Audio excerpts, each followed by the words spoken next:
Okay, we've got Thabani with us today. Thabani's one of the few boys who can say they've played in every single position for St. David's first team, including goalkeeper. And he's also probably one of the biggest leaders we've had in the team that hasn't been the official captain, even though I think you've captained the side a few times.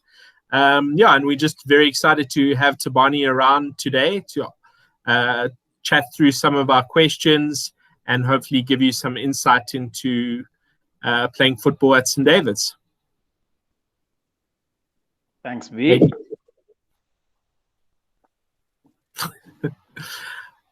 Paige? Okay. So obviously I've also I coached you for not as long as Vicent did. But maybe so you played right back majority of the time when I was coaching. It was kind of like the position that you cemented. And there was a few qualities that I think you had as a right back. And like, it would be interesting to see if our ideas of the qualities that you had that really made you the player that you were is the same for you as it is for me. So the reason why, like, a lot of the time you pretty much started every single game, I had this idea of the qualities that you had. So it'll be interesting to see from your perspective, like, what those were and what you think would make a coach want to really, like, pick you, in essence. So like V says, I played almost every position on the pitch for St. David's 2014, 2015, 2016. And 2016 was like my first full season at right back. Before then, I had played maybe like 2 or 3 games. And going into the season, I kind of knew I was going to be the right back because that's how we finished the season before. But I didn't really want to be a right back at the beginning. Like, it was kind of like, okay, you're going to be the right back. But I kind of still wanted to be the right winger or the center forward that I'd kind of switched roles with other players before. So then moving to right back, I think what helped me was also like being able to play lots of positions. I think that's a quality that I have that not everyone has, but when you do have it, it kind of lets you, like, not stand out, but you're more useful in the sense that, like, as coaches, you guys could put me on right back, knowing that I'm not an out-and-out right back, and just trust me there. You know what you're going to get from me. And I think moving to right back, just the fact that I'm a right-sided player, likes going forward, but I kind of learned to enjoy defending at right back, and also just in terms of positional play, like learning a new position, I really enjoy understanding different positions on the field, how to play those roles, doing different things. So it was never really anything to do with my technical ability that made me good as a right back, but more like my ability to be put in a position, learn how to do it well, and like do it to the best of my ability. And then when you become a player that, like, I'm sure as coaches, all 3 of us know that if you can put a player in a position and trust him there, it kind of makes your job a lot easier. So I felt like my role, therefore, then became just to, like, be the solid right back, be the guy who's always on the team sheet at right back. I know what I'm going to give the team. The coaches know what they're going to get from me. And then, I mean, we had an excellent group of players. So it didn't really matter that I was a right back, because the guys who were playing in the positions that I wanted to play in were also, like, really, really good at them. So it kind of worked out for the whole team. And like, I played club football. I played football outside of school. So that obviously, in terms of like my technical ability, like playing right back, it helped me a lot. Playing with guys that I've played before with, who also understood in our system, what do we want from our fullbacks? We want fullbacks to go forward. We want fullbacks to do X. We want fullbacks to do Y. And like, having guys who are all on the same page also made that job very easy. So I don't think it's a case of like, no one really is the best. Being the best right back in a team is not about your technical ability a lot of the time. It's more like how you can contribute to the team. It's kind of different from like a great striker who obviously has to have a lot of ability. Being a right back is more about the system and your understanding and just your role. So I think that's what helped a lot. Yeah, and look, I think there were 3 specific qualities that you had that kind of like put the coach at ease in terms of you playing that position. So the one you're talking about, just your understanding of the game and your understanding of your positional play, etc. But I think the other 2 qualities that you really like had that would make you a player that coaches would really want to have was one was your physicality. I think a lot of left wingers or players on that side that were playing against you struggle to like cope with your physicality. and you made it really difficult for a player to attack against you. And the second thing was also your like ability to communicate. I don't think boys, specifically schoolboys, understand the importance of a player that understands the game well, but then communicates like what needs to be happening in a game while it's happening. So I think those three things were really important for us as coaches in terms of you playing that position. And I didn't realize, thanks, V, about so on the communication part, I always heard people tell me that I talk a lot on the pitch, but obviously we had kind of a few boys in my year who would film and record games. And just going back and watching those games, if you like, I put my headphones on and just listen for 20 minutes. There's always just one voice who's louder than the others, always talking, always giving instructions. And then I realized that was my voice, and I didn't realize how much talking I do on the pitch. But it's actually what I really enjoy. Is I never really play like for myself in terms of like when I understand football. I kind of try to help others as much as I can, which is just an attribute I have. I don't think everyone can do it. It wouldn't make sense if you had 11 people on the pitch shouting different instructions at each other. But that's kind of the role I grew into, just in terms of, and also it's a lot easier when you're playing either as a goalkeeper or in the back four, because the game is in front of you most of the time. So it's a lot easier to give people information, what's happening next to them, behind them, in front of them. So I think that's one thing I really enjoyed, was just telling people, giving information, always communicating. And it helped me play better. You know, if I was quiet, something was wrong. So I feel like the more I spoke, the more people started trusting my information. We all started giving each other more feedback, and that's something I really enjoyed. On the physicality part, I think I was just lucky. It's who I am. I've a bit fast, a bit strong, made me suited in that position. Again, like I said, not really technical things, not really with the ball, but it helps a lot when you're in that position, and you can really offer something that doesn't have to do with it. Even before the ball reaches your feet, you have an attribute that like makes you good in that position. I think that's always going to put you in a better position than someone else. I think as soon as you actually started speaking, I remembered and kind of, I know why I wanted to talk to you, why I think your interview is going to be one of the most important interviews that the boys watch, is because of the journey that you took in the first team. So very briefly, Thabani's age group had a really good Challenge Cup. They lost on a penalty shootout that was like a disaster, and then kind of from there, like a few guys in their age group were on my radar to play for first team, and Thabani was one of the first from his grade to play in first team on like one of the first tours, where I picked him as a striker. One of Thabani's good friends, Keke, I didn't pick as a striker. Because of the physicality of the game and whatever as a young guy. But so then Thabani was playing a bit of striker in grade 10, and kind of like a mixed role. I don't know, how many caps do you think you got in grade 10, Thabani? A few?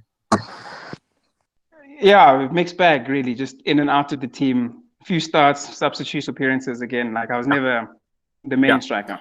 Then in grade 11, there was this one game in Challenge Cup in that grade 10 year, where it was Crawford against Grey, and Crawford actually had a crazy side. Like they had Nana, who was playing for Cape Town City, and the final score was like 5-4. The final score was 5-4 to Grey, and it was like 4-1 or 3-0 at halftime to Crawford. And what the Grey coach had done is he put his whole bench on in the first half and like told them to be physical and run. And then in the second half, then he made like full changes. And I mean, I don't think the game went the way he worked or the way he thought, but they ended up winning. And that kind of got like, I had this idea in my head that we bring on substitutes at the end of the game to be fresh, but actually with the nature of substitutes as they are in schoolboy football, you can actually bring them on at the beginning of the game. And in grade 11, that's what I did with Thabani, which, I mean, it's not the greatest situation for a player to be in. But Thabani was almost like a victim of his coachability, that he followed instructions. He was always positive with the team. And so he ended up playing, like, starting every game with the instruction that he was going to get substituted after 20 minutes. So for 20 minutes, he could just, like, he didn't need to save energy for anyone. He could just sprint his life away and kind of wear down the opposition, like, in reverse. And then, as Thabani says, then we kind of, like, got to a stage where he was, I felt like I couldn't waste his qualities by continuing to do that to him. And I felt like, you guys spoke about trust, that I could trust him at right back. And he was very successful there. And I'm not sure if it came up, but just such a contributor to a positive team culture, and the communication, but also off the field was excellent. And Thabani, what position did you play for? Did you play at Black Aces as well? So my club days at Black Aces. So I also arrived there in 2015 as a child, as a striker. 2015, I was, in my head, I was a forward at least. I didn't really like playing in the center, but I tried as a striker. And then it was kind of like you mentioned, KK was there as well. He kind of established himself as the main striker. So 2015, which was my grade 11 year, I was playing as a right winger most of the time, which is also when I kind of stopped trying to be a right and left winger. Just the coach at Black Aces kind of said, okay, like, not everyone is good enough to be both sides, so rather just focus on playing on the right. And I understood what he meant. So I was kind of a striker when I needed to be, right winger when I needed to be. And then that carried over into my school days. I started it to be, obviously, like you said, we called it the chicken, what V was talking about there, just knowing that I was going to start a game in the front line, could be on the right side or up top, and then just pressing defenders or running around, making runs in behind, and just kind of adapting to that role. Was tricky in the beginning because you don't really know, your mind isn't set up to not finish a football match. It doesn't really matter who you are or what position you play. Even if you know you're playing in a position of lots of competition, when you play a football match, you're not really expecting to be subbed off. So to gear yourself up and say, I need to make extra runs, I need to get more tired, because there's no point in me coming off with energy. Like, that's the whole point. The whole point is for me to go off as tired as can be. So that kind of started to change. But I really was a right-sided player by 2015, grade 11, right wing.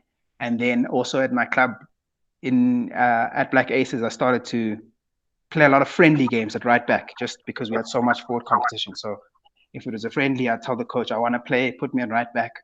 So I really started to learn the position there. And I mean, V and my club coach never spoke, but towards the end of my club year in 2015, which is August, when football season starts, I start playing right back for St. David's, and I start thinking to myself, okay, how does this happen? I mean, they don't even know each other. They didn't even know the other exists, but all of a sudden I'm playing right back in two teams. So that's how things just happened.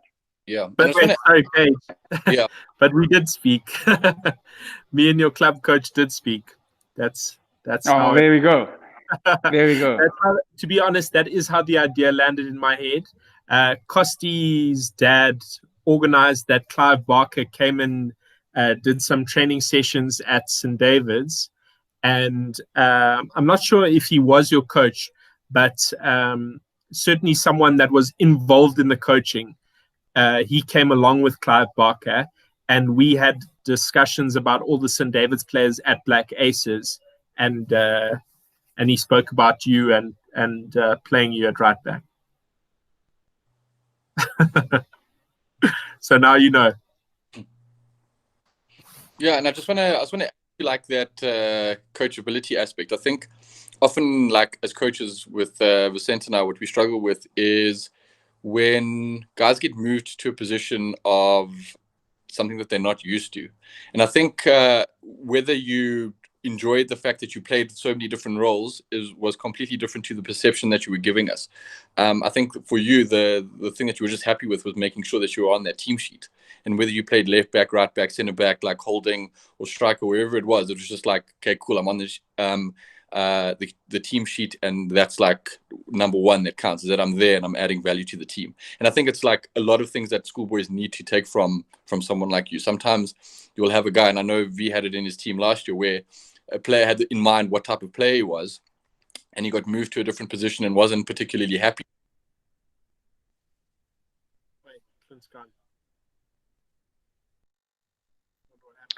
But I think I understand what he was saying there. Just to elaborate on, I think he's back.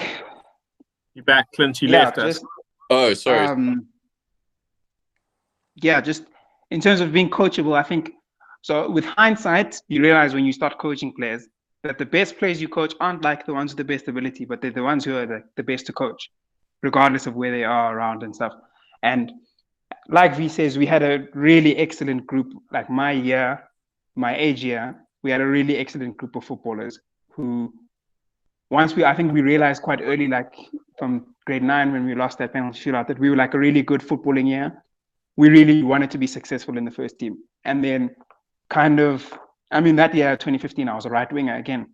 But I had no aspirations of being the best right winger that first team ever had. I just wanted to win with the team. And then as we go, the 3 years that followed, it didn't really matter where you played, what position you were. You just wanted to be involved with first of all, your friends, because you're playing with your friends. But then you also want to be successful. St. David's like always wants to be, and you realize you can be a part of that success. And then when you do get played in a position, it's kind of, you have a choice to make as a player. Do you want to, I say throw in the towel and throw a strop and try to show the coach that you're better somewhere else, or you can be the player who takes on that role, gives it a try. And if you start to realize that you can actually contribute to the team's success more in that position. And I think that's what can help a lot if you just have a team first approach, where whatever the team needs first, that comes first, then your needs come second, and you can make that work. Well, I think, like you say, at this level, obviously high school football is very different from club football or professional football, where it's your job to do something. Like high school football, you've only got a short time to achieve something. So you kind of have to put the team first. And I feel like any time the team comes first and the team goals come first, that's like what puts you in a good position to succeed. So moving all over the pitch as a player, and you find that it could be very useful for you. Like I said, I'd never ever had an aspiration of playing at right back. But once I was moved there, either by my club coach or my school coach, I took that on as a challenge to see, okay, how good can I be as a right back? As opposed to going to the coach and saying, I can't do this. I'm not a right back. I've never played here before. I kind of saw it as a challenge to say, how good can I be as a right back? And how good can the team be with me as a right back, as opposed to if I'm just on the bench? So you can either see it as an insult, as the coach not thinking you're good enough in a position, or you can see it as a challenge to yourself and take it and try and be as good as you can be in a position. Yeah, and I think, for example, Trent Alexander-Arnold, he definitely didn't start his career at right back. In fact, I'm sure in the youth system he played centre midfield his whole career. And then when he kind of found himself at professional, playing right back was like the first time he played right back. And I think you'll agree, Thabani, that he's much better than Aaron Wan-Bissaka. Well, I mean, so if we have from a footballing perspective, I think Trent Alexander-Arnold is a good example of how your abilities can help in a different position. I think what we spoke about at the beginning of the conversation, I think anyone who watches Trent knows that he could play in the midfield quite easily. He's got that ability. He could play almost anywhere on the pitch with his ability, but he is best for his team where he plays. And I think even he now would tell you, you know what, I'm Liverpool's right back. I don't want to be anything else because we are our best team when I'm a right back. He's not really thinking of where am I my best, but where is the team best when I'm playing. And I think that's really important. Is he suits.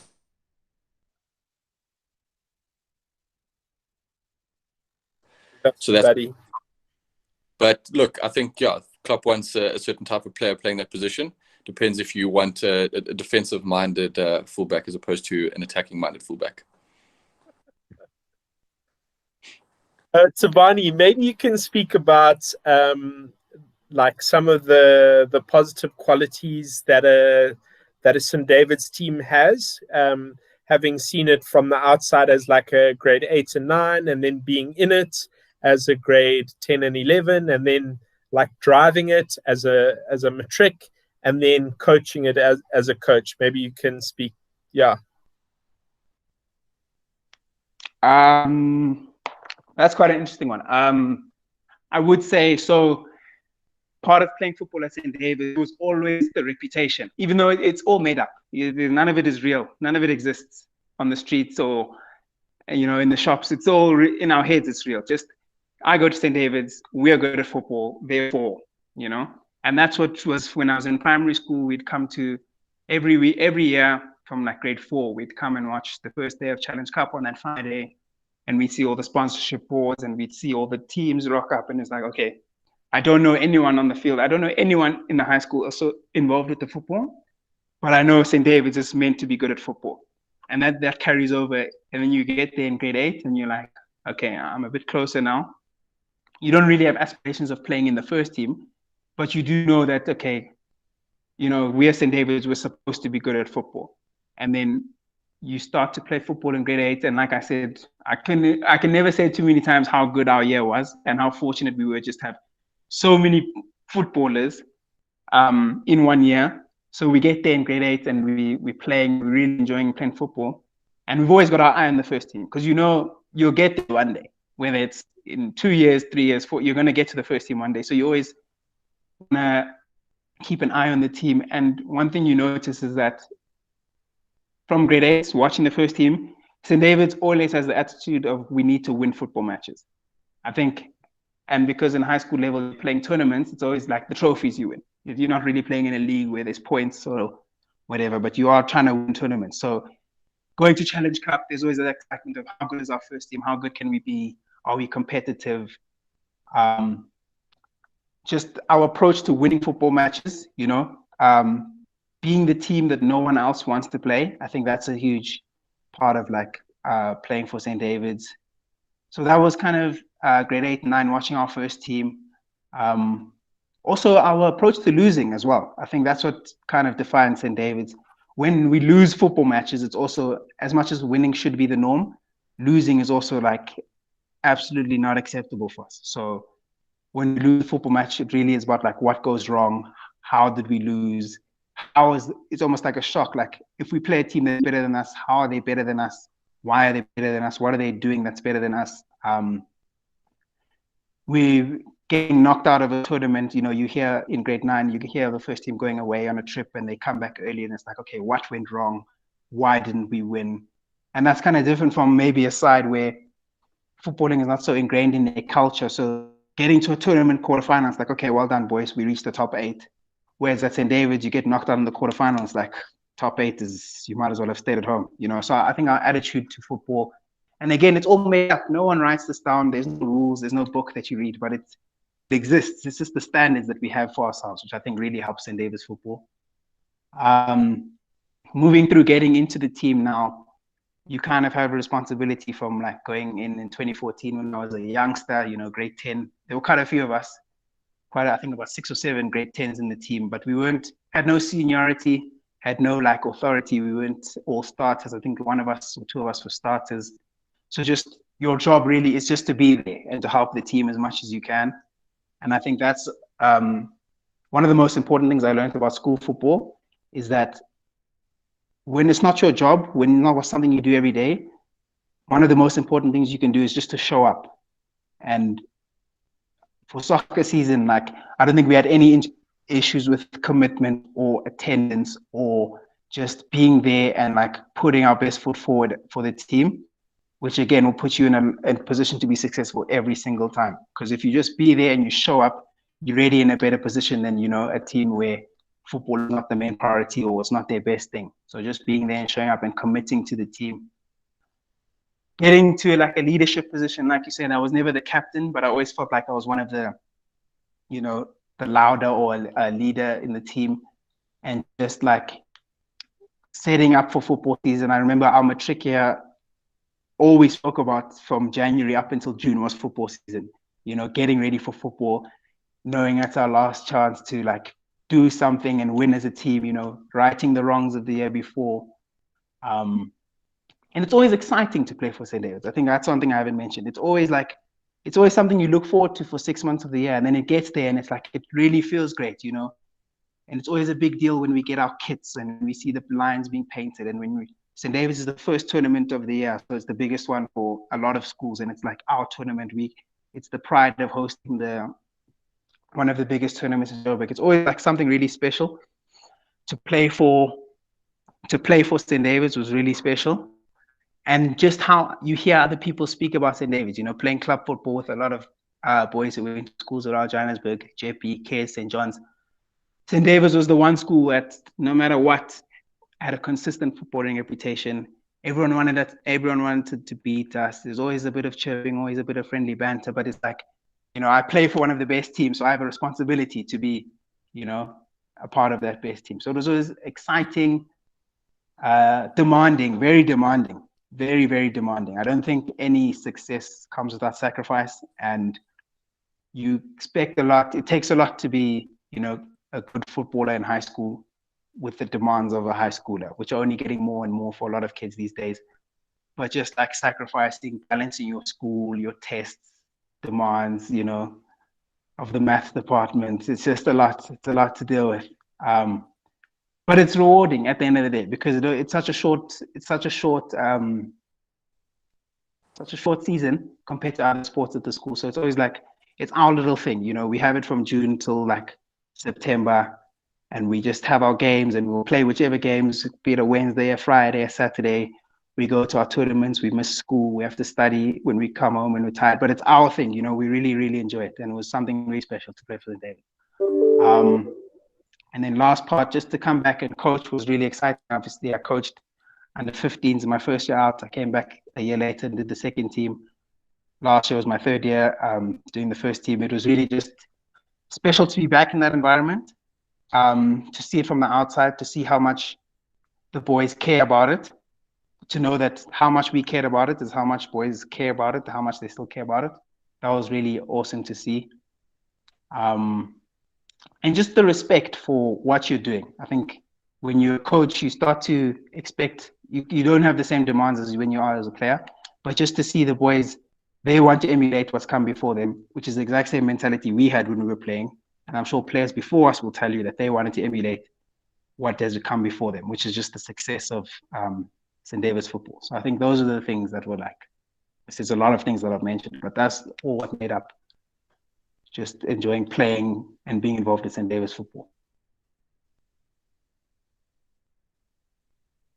Yeah, and just a little anecdote with like everyone wanting to kind of see us play. I remember, especially in the 2016 years, there was that group of St. John's guys that would come and always watch our games, and I think they missed some of their games to come and watch you guys play. So yeah, you had your groupies. Yeah, yes, I love those guys, man.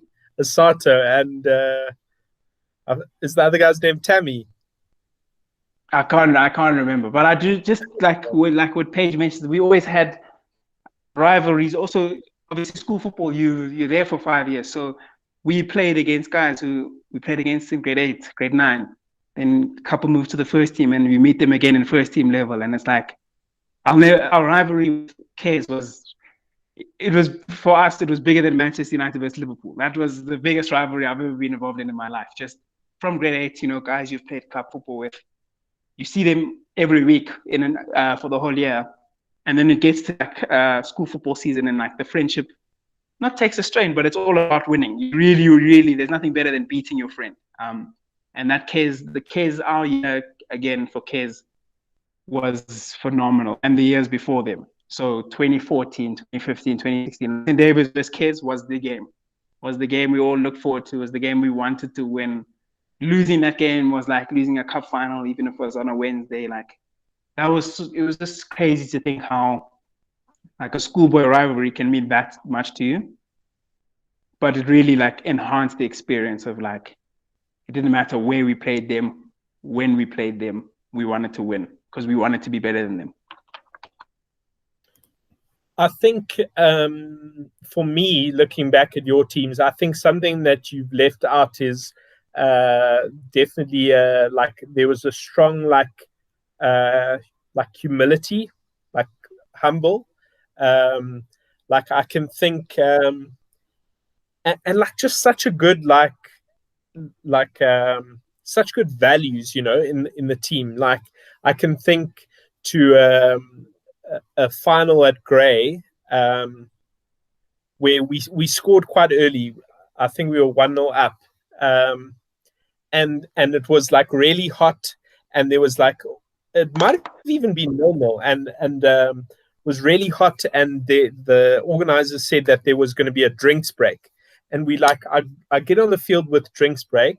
And yeah, I think we were 1-0 up, and everyone's just speaking the same language, you know, that everyone's like, come on, keep working. This isn't done. We've got to keep on going, and we're not going to concede a goal. And let's make sure we don't like take our foot off the gas and keep going forward. And like, let's make sure you're making this run and watch this right wing and whatever. And I look over at the other team, and they are just like dead on their feet and like sucking in water. And the coach hasn't even said anything. It's just like everyone is like driven, and they know that the game starts at the beginning and ends at the end, and you've got to fill up the whole game. And I think the thing with your team as well is that when that dropped off, like I can think of a quarterfinal against Jeppe where Venditti messed up in the midfield, and they went and scored a goal. And like it's like when those values kind of dipped down, we were almost like punished like straight away for it, and that almost like then solidified like what we actually needed to do. So there was that, and then hearing you speak about the Cares rivalry, and Thabani's actually wearing the hoodie now. Then after that year, we went on this like group tour to Barcelona, and there were a lot of Cares guys in our team.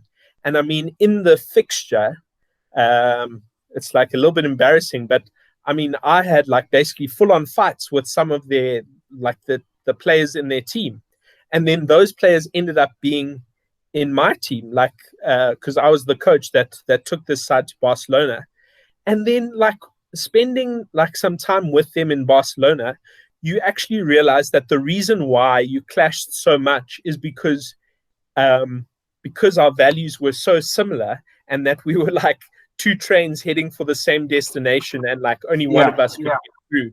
And that's and I mean, there were guys from other schools that I couldn't say that about, but definitely the Cares guys is something that I learned from that tour, is like, don't let the rivalry get in the way of like a possible like friendship, and kind of leave it on the field.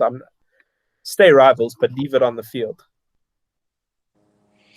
Yeah, and also, sorry, Thabani, just to add to like your matric year and like the values that the team had, I agree with Vicente in terms of like there was this humility, and it was interesting in terms of, I think you guys knew how good you were, but it wasn't ever a situation where you became complacent because of how good you were. And I think that came from practice. I never got the feeling, because we can be honest, there were some superstars in your team, but I never got the feeling when they trained that they would kind of rub it in other players' faces to show them how good they were. They did all their talking with their feet. And that was one of the best things about playing with my age group from grade 8, was that, like I said, we established that we were a good bunch from the beginning, but no one was ever too good for the age group. You know, there was never oh, this guy's so much further ahead of us, or from looking the other way around, I'm so much better than the rest of these guys. And V spoke about humility, but also just accountability. You know, the guys I spoke about the demands and the commitment, but we had a lot of club football commitments. There were always clashes. There was always worries about showing up or being too busy. But we kept ourselves accountable in terms of we need to show up for practice. Like I said, just being there, we need to show up for practice. If we have to leave early, we leave early. If we have to miss a club football practice, we'll be there. But the time we spend together is so precious that like we held accountable. And if you cannot expect to be successful if we don't train together, if we're not preparing together. So accountability was a huge thing. And like when V says, our standards were so high that any sort of drop off or any sort of complacency was visible. It was so visible to us and anyone watching, looking from the outside in, like, that's not normal of them, or that's weird. And then you get punished. You can see the goal and you go to a penalty shootout, or you lose a match in the group stages. And it's like, that's so unlike us. Like losing in a group stage, or that's part of football. That happens all the time. But then you, like, for us, it's like, that's weird. Like, why did that happen? Or I never expected that guy to do that. Or we weren't good enough there. So do you remember accountability was. Do you remember that loss to Sutherland in the group stages at St. Peter's? That's the loss I'm talking about, where it's like... No, that wasn't a loss. You guys are confused. 3-3 draw. 3-3 draw. No, we lost 3-2. We lost 3-2. Or 2-1. But not from the results. But not from the perspective... But from the perspective of, like, yeah, the score doesn't matter in terms of, like... Don't you in your head where we lost when you were taken off? Yes, that's the Sutherland game. I'll never forget that game. We were up in that game. I remember it was at St. Peter's on the main field again. Like St. David's is playing on the main field. Everyone is on the grandstands. Everyone is watching us. Everyone is expecting us to beat Sutherland. We're up in the game. Everything is going to plan. And then I think before I even got taken off, I think someone missed an easy chance. I think Benditi and Afonso like did something where they should have scored, but they didn't. And it's like, it'll be fine. And then I think Sutherland scored one. They scored the second one where a defender beat me and took a shot, goes in, and now the scores are equal. I get taken off. Subs come on, and we can see the third. I'm pretty sure we lost 3-2. I'm 99% sure we lost the game 3-2. But just like, and now all of a sudden we've lost off. We lost because we became complacent. Yes, yeah, we lost because like we were cruising in a game on the main field. Our first group game of St. Peter's, you know, is a tournament where we like supposed to, you know, do really well in, and we lost our first group game, and now all of a sudden it's like, okay, what's going on? And I remember the hammering we got after. I'll never forget like how we got hammered after that game, but like. We deserved it because it's not a game we should have lost. And losing a game where V is left here. You still have V? I was just presenting you. You guys were right. We lost 3-2, and it was 0-0 at halftime. Then we went up 2-0, and then we lost 3-2. Yeah. And like from a coach's perspective, I can understand now. You cannot lose a game from 2-0 up in the second half. So you can see 3 goals in a half when you're 2-0 up. It's most infuriating thing in the world, and we were hammered after the 5-minute game or 20 St. Peter's halves. Yeah, 25 minutes or even 20. No, is it? I hope it's 25 minutes. But we won the tournament after that. We lost the first game, didn't lose another game. But just speaking about that, just briefly, like. So St. Peter's was obviously after the holidays when the matrics were busy with their prelims, and we had lost Challenge Cup at the beginning of August. We lost in the semi-finals. Our dreams of the treble were crushed. You know, we had a few incidents in the holidays where, you know, our commitment was being questioned. Certain oaks weren't showing up for practice because matrics, a lot of us were busy with preparing for our prelims, and it was kind of like we didn't know where we were going, you know. And I remember our V said like, if this carries on, we're not going to be successful. And we did have a wake-up call in the holidays. And then Oak started showing up to practice more, and we all started to like regain our commitment after it dropped a bit. And then we go to St. Peter's and we lose our first game. And then it's kind of like, oh, we're just not that good anymore. I think, is it over already? And then we've got a game not too long after. I remember the break wasn't that long. I think we played 3 on the first day. It was one of those messed up days where we played 3 on the first day for some reason. Not too long after, we play a side that we've never heard of before, and those games are tricky because you don't know what to expect. They could be the best team you've ever faced, or just a bunch of guys that will call to the tournament. And now we have to win with any hopes of going through. And that game was awesome. The first half, we were so good in that first half of our second game. I can't remember who it was, but we were so good. And we were like, okay, cool. We are still capable. We are still that team that we thought we were. But if you're not going to take that job seriously, then you are going to get punished and you're going to lose games. So, yeah. If being a Liverpool fan has taught me anything, is that the game doesn't care about your name. Like, you've got to go out there and earn it. Like, the game doesn't owe you anything. Absolutely. Anything further from you? Yeah, just the last thing was obviously that team or you guys' ability to like learn from things. I think that's often what happens with teams is when they're faced with adversity and instead of like learning from past experience, guys kind of like think, well, it happened to me in the past in terms of like not rising to the occasion. It's probably going to happen again. And I think it's really important with you guys is you never ever felt that a team was better than you or there wasn't like something that you could overcome. And also that I just think about like the Grey tournament when V got sent to the stands and I think we were 1-0 down, and I didn't like think like personally, I don't know how you guys felt, but I was like, we are never going to score today. Like it just felt like that first half that there was no chance of us scoring, and we kind of like changed tactics slightly, and we went instead of going a little bit more direct, we kind of went a little bit wider. I think it was maybe the other way around where we went more direct. But like from you guys, you never felt like you could lose that game, but I definitely felt like we could lose. My favorite thing, probably in terms of the best compliment to, so not individually, but my character and our character as a team was, I think in 2015, I might be getting all this completely wrong, but I feel like it was 2015 at Grey, the last tournament of the season, and I think we went to penalties against Jeppy. And again, we went to penalties against Jeppy, and then we won the penalty shootout. And then Grey, obviously, it's nice because you've got the final the next day. So you've got a whole evening to prepare for the final. There's no rushing to recover.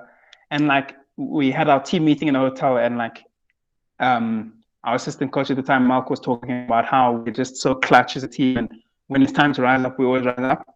And I don't know if it was there or a time before or a time after, but the one thing he told us, which I'll never ever forget, is that like, the one thing I love about you guys is that you guys never know when you're beaten.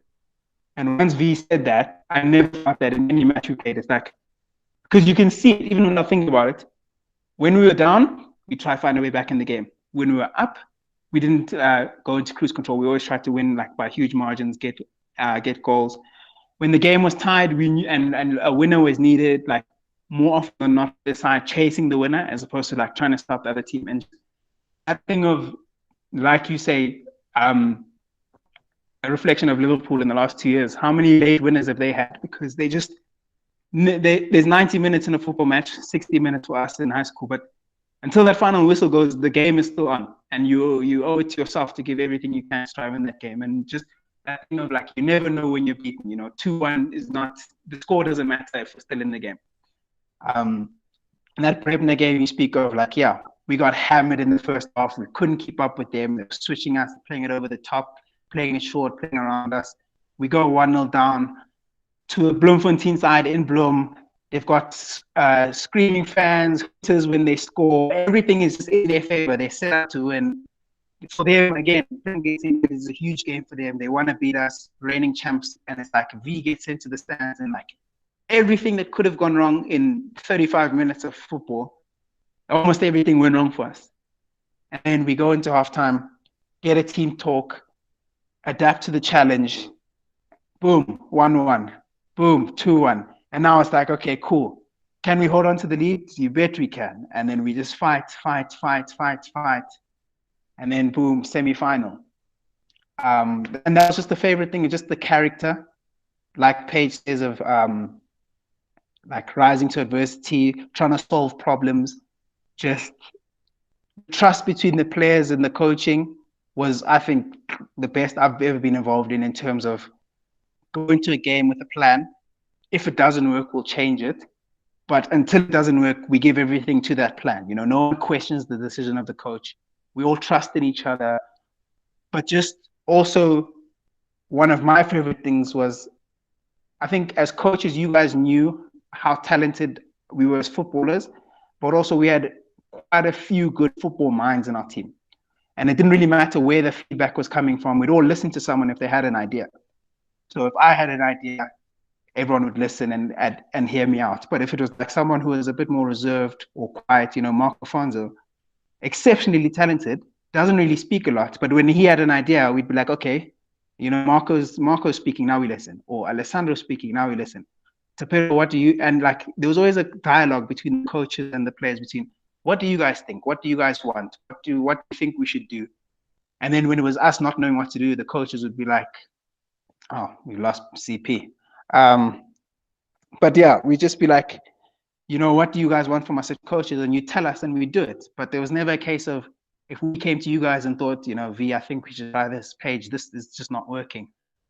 XYZ. There was always that back and forth. And that was like incredible in terms of just solving problems in games.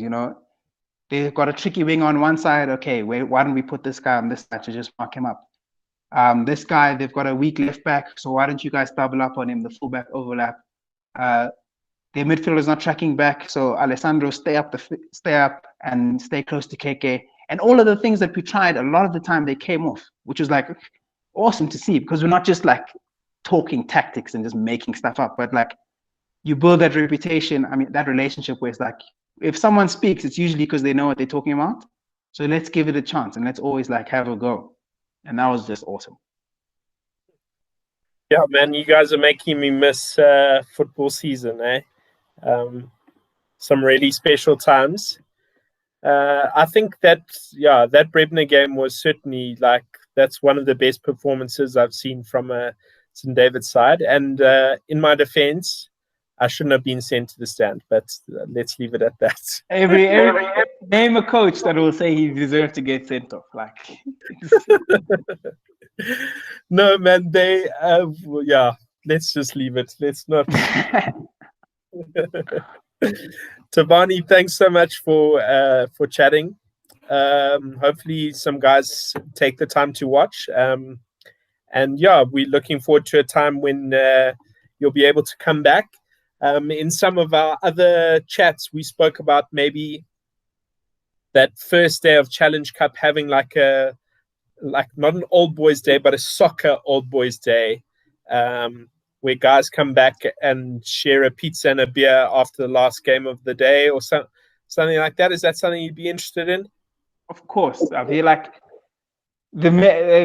obviously you can get very nostalgic and, misty-eyed and rose-tinted glasses about it. But those memories that you make as a footballer at St. David's are like, and I feel like that's one of the things we try to get across to the boys every year is you'll have those forever and ever and ever. Like to this day, I can message folks that I played with and we will have a laugh or we'll have an argument or whatever. But just like all the details and all the little things you miss, you'll have that for the rest of your life. And that's something that only you Oaks share. So I know the Oaks will be up for it. Anything that gets us back together and football related, it's a guarantee. It's an open goal. It's an open goal. Awesome. Great chatting to you, Thabani. Thanks so much, V. Have a good one. And if you want to pivot and go into teaching, that avenue is still open to you, eh? We'll see. St. David's is around the corner for me, so I think I'll always be in and around. Okay, good stuff. Keep well, Thabani. Thanks, legend. Cheers, V. Cheers, buddy.